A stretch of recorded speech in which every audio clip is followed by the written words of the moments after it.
B team, it's time to hold up your end of the bargain in your biggest game. This is not Noah's Ark, this is Newcastle. Yo people, welcome back to the YouTube channel. You already know what time it is. It's time for another video. Big up your damn selves in the building. Make sure you smash up the likes every single damn time and subscribe if you are new. Newcastle versus Chelsea Carabao Cup preview. Now, I know there's a lot going on at the moment. There's the Ballon d'Or. Vinicius and Real Madrid aren't turning up, acting like sport brats, even though I think it could have gone either way. I'm very happy for Rodri. We've got Manchester United, main character syndrome right now. Manager sacking, Ruben Amorim. Gyökeres fees are floating about now suddenly. 50, 60 million. Very, very handsome. Where did that come from? What a coincidence. A lot of people are being distracted. Chelsea fans are everywhere but where we should be. Focused on this game. This game is our most important game. Why? Because it is our next game. I want to beat Manchester United on Sunday just as much as you guys do, but we need to focus on this fixture. It's very important. This is a club that have not won a cup in a couple of years now. It's long overdue that we pick up a trophy. It's long overdue that we pick up a trophy at Wembley. I'm not just looking at the Conference League and thinking that's enough. We should be focusing on a domestic cup as well as the Conference League. The Conference League should be guaranteed. The domestic cup should be the cherry on top of the cake with the top four finish. We need to get over that Wembley hoodoo. We need to shut down some serious, nasty records that are, around us right now, which we've got the next couple of weeks to do that. But it all starts here, continuing the momentum, winning this fixture. And it's a different fixture. At St. James's Park, it's a night game. It's a different atmosphere. It's a different game. Different ball game completely. So we need to take it with just as much seriousness. Now, a lot of people have been talking about throwing in the whole B team, all 11 players. The manager was asked about it as well. He said he takes this game just as seriously as he does the others. We'll see with the lineup, because a lot of people are ready to go to town and play that whole B team. But you've got to make the assumption, even though it might not be the case, you've got to make the assumption that that Newcastle team could still be as strong as possible. It's a cup game at St. James's Park. That crowd are going to be buzzing. The Geordies are going to be at it. Eddie Howe's under a little bit of pressure. And what could get him out of that is with a cup run. God forbid he wins the cup. You don't want to come into this game thinking there's guaranteed to be a lot of rotations for Newcastle. There might be, but there might not be. Because he did indicate and kind of, give clues that his squad depth isn't what he wants it to be to rotate as much for this fixture as he would like to. So we need to prepare for the worst, which means we need to take it so seriously. And I'm sure we will as a group, but I want our supporters to be focused on this. Because don't pass it off if we get knocked out. It's just, it doesn't matter. We need as many trophies to compete in as possible. We need as many opportunities to win as possible. We are not in a position like Man City where we could just pass up things. Just put things to the side. We haven't earned the right. We haven't won the Prems, the Champions Leagues on a consecutive basis to be, just putting things away.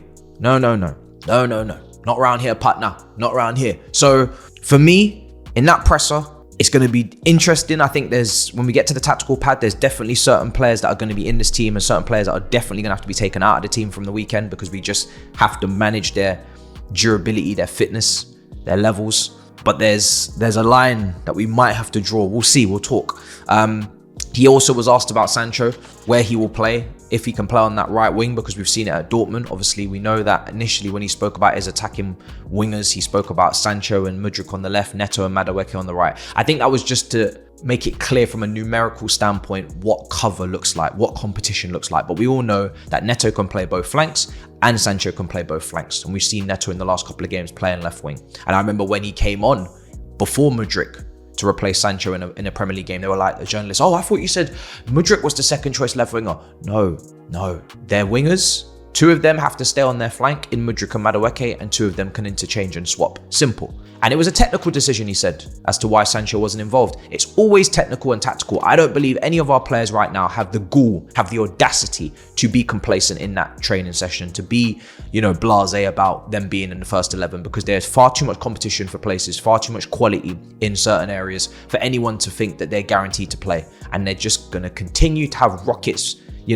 put on their ass and just light that fire and say, yo, just in case you thought your place was safe. It is not. The manager made it abundantly clear when he arrived. If you're not working hard, you're not involved. Simple.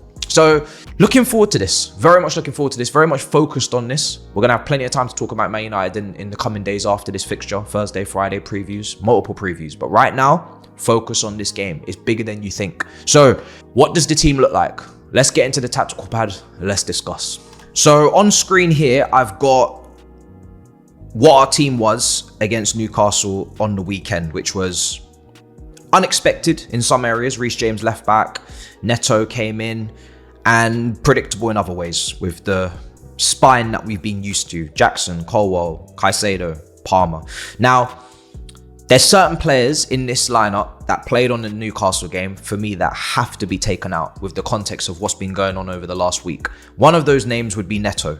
Neto played against Panathinaikos. He then played against Newcastle, 2 consecutive starts. For somebody that we've managed their fitness accordingly, based upon their injury record at Wolves in the previous campaign, I expect Neto to then be taken out for this game and not get his 3rd consecutive start, especially when Sancho cannot play against Manchester United this Sunday, because of course he's on loan, so he's not eligible to play. So that means that Sancho could have a very important, say on this game, but we need to talk. We need to talk about Sancho, because is he going to play on the left or the right? I think this is the game where we really see if the manager has any idea of playing him on the right, because we've played Madueke quite a bit. And like I said, I've just taken Neto completely out of the 11. So James is the next one, because James has got to come out this team. James has played a full 90 on the weekend. I think he's proven a little bit that he can play the full 90, which is the first thing he had to prove. Lavia obviously yet to do so. But I don't think that means he's now going to start again and again and again and again. He's still going to be looked after, still going to be rotated. He has to play at Old Trafford against Manchester United. And we have enough quality at left back. Quality, which means we don't have to play Reece James and start thinking, oh no, we've got abundance of left backs right now in good form, so he can come out. And Fofana's also the last person I'm taking out, because he had his knee strapped and he was hobbling around on that pitch. Apparently, potentially, according to Maresca, could be playing through pain in that game against Newcastle just to see out the win. And for me, there's absolutely no reason why any of our players should be playing through pain. We've got so many options. Everybody's confirmed fit and available again for this fixture. And we need to look after Fofana after years of being injured as well. So that is without even having to get into it too much more, it's clear for me that he's got to be taken out. We've got other centre-backs. And that's everybody that has to be removed. So I've removed 3 players that I think have 0% chance, and maybe you'll come back to this and laugh, 0% chance of starting this game, in my opinion. Fofana, Reece James, and Neto, 0% chance. Now, the next person I'm looking at Lavia, purely because Enzo is still a player that holds weight. He's still a player that is expected to play regularly, week in, week out, whether that's off the bench, but definitely when there's games like this, which is 2 in 1 week, he's got to show that he'll start one of those. And it's not a massive weakening or a massive shift. We've got 3 midfielders that are looking to become top players in the world. They should all be able to interchange and come in for each other.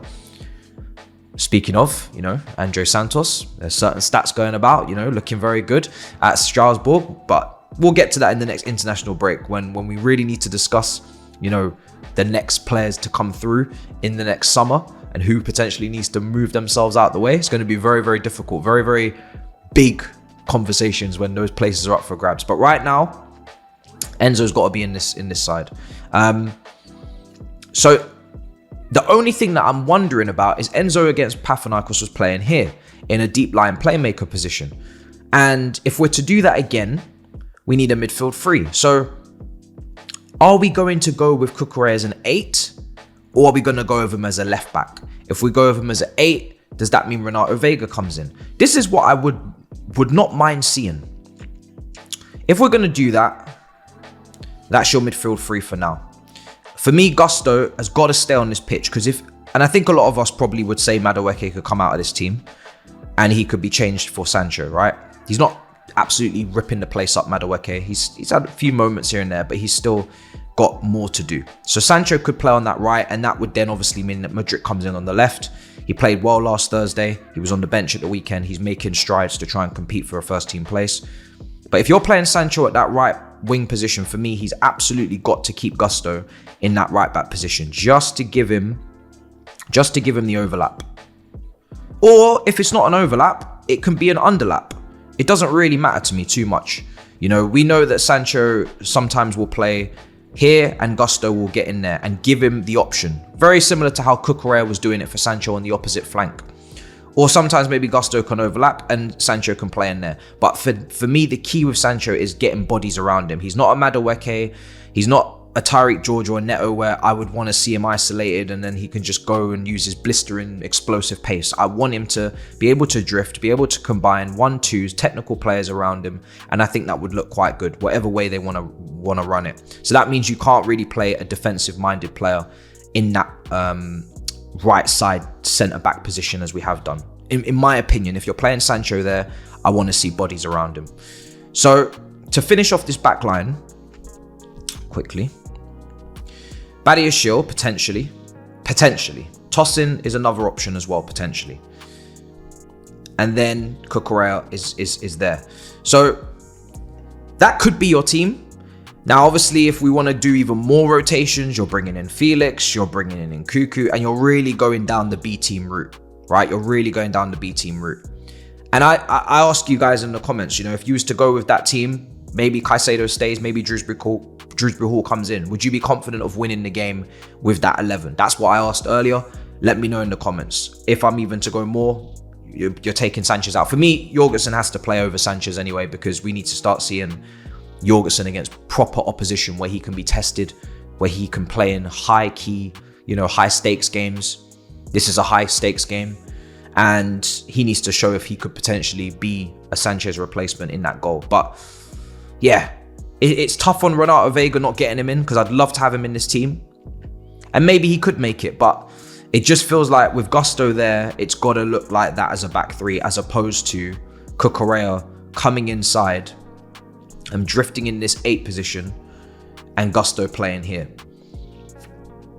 Or maybe Gusto not playing at all. But I just feel like Sancho could do with that help. I feel like he could do with that support. And I would like to think that Gusto could give him that. But I think that's the biggest question in this game going into the lineups is Sancho going to play right wing? Obviously, how many changes, how many rotations is he going to make? But is Sancho going to play right wing? And if he does play him right wing, is he going to play Gusto, as you would have had at Dortmund, an overlapping or supporting right back to give him that option to combine, to connect, to drift into the 10s with whoever, if it's Felix or Palmer? And then how does that back three look? And does Renato Vega make this team? Which I think he'd be more than, you know, entitled to make this team, or does he not? The only problem with this, which I really do respect, is we are outnumbered in this midfield. We are outnumbered in this midfield, guys. In here, it's not good.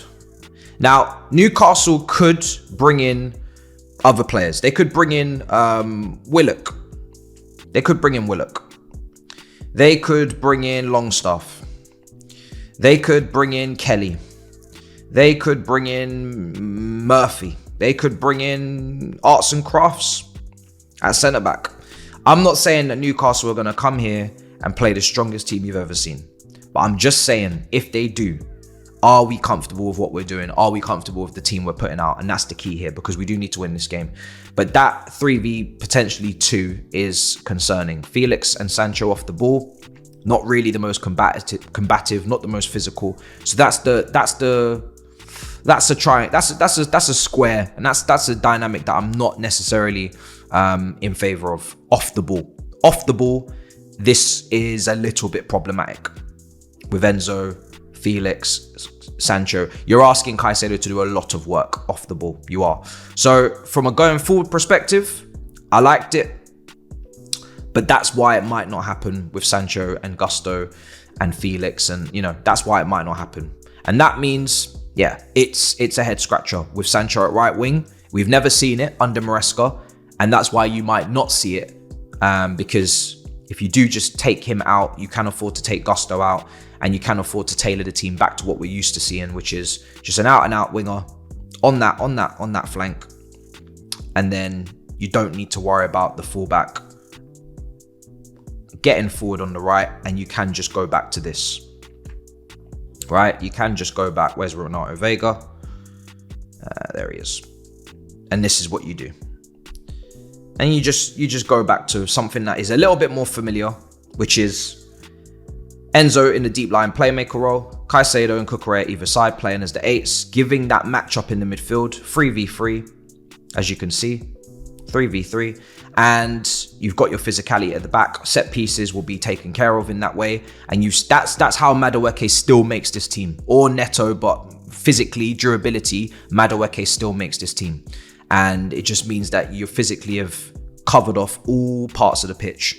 And I just think balance-wise might be the way we go. But you guys let me know in the comments down below. That's the way it could, go. It's going to be a big game, very difficult game. I'm looking forward to it.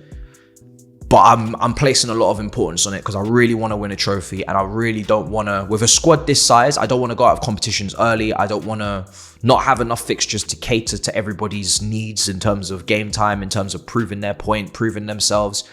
We need to have a lot of games. We can't even bring up Chukwuemeka's in the conversations. Drewsbury Hall I didn't bring up today because I do feel like Caicedo is a player that's very important in a game like this. I personally wouldn't take him out. So there's players that need time, and there's players that I wouldn't sacrifice. But yeah, it's a very big game, and I wouldn't want to exit the competition this early. I'm desperate to win. Desperate. So you guys let me know in the comments down below what you think of my team, what you think of my options, my variations. Sancho, Gusto, potentially on that right side, or pack the midfield with Cucurella, be in your box-to-box guy as always, and get Vega in there, get the physicality in there. Lots of aerial demons in there. Disasi maybe for tossing, who knows. But you let me know in the comments down below. Big up your damn selves. In a bit, people. Peace.